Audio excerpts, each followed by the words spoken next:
شو؟ صورك. ايه يعني إذا بابا بده يسافر شو نعمل نحن؟ طيب بده يسافر أحمد لكن الواحد بيسافر الواحد أو الأب والأم. ذكرتي أم سافرنا هلا هلا مسافر لحاله هو. على أوتيل. مسافر لحاله هلا. إيماني صدق أحمد بكرة بيرجع بالسلامة بيجي لعندك وما راح يروح. هلا صدقك بأحمد أنت شو بدك؟ انت قاعدة هون يعني؟ لك إيه راح روح. أنا هون بنص البيت. شو بتعملي لي يعني انت؟ لعبك وبحكي لك قصص، بحكي لك فل وكل الحكيات.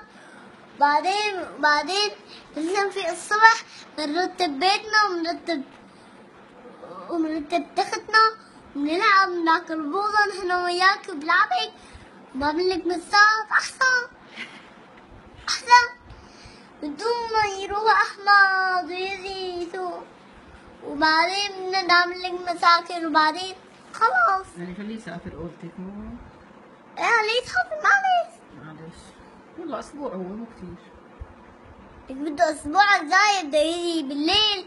الاسبوع الجاي بده يضوي بكره بده يضوي. يلا ستي نحن بنقعد انا وياكي ماشي الحال. نعم انت قاعدة بالبيت يعني؟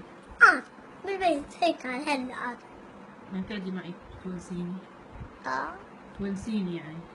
ايه بلعبك وهيك تسليكي. ايه بروح هلا سيمون فاضي احمد هيك ما بطول بروح هلا. فاضي احمد مو هو؟ وين؟ مسافر. لا اذا من الصغر وهو فاضي مو تعبان بنروح. ايه ماشي. شي يوم على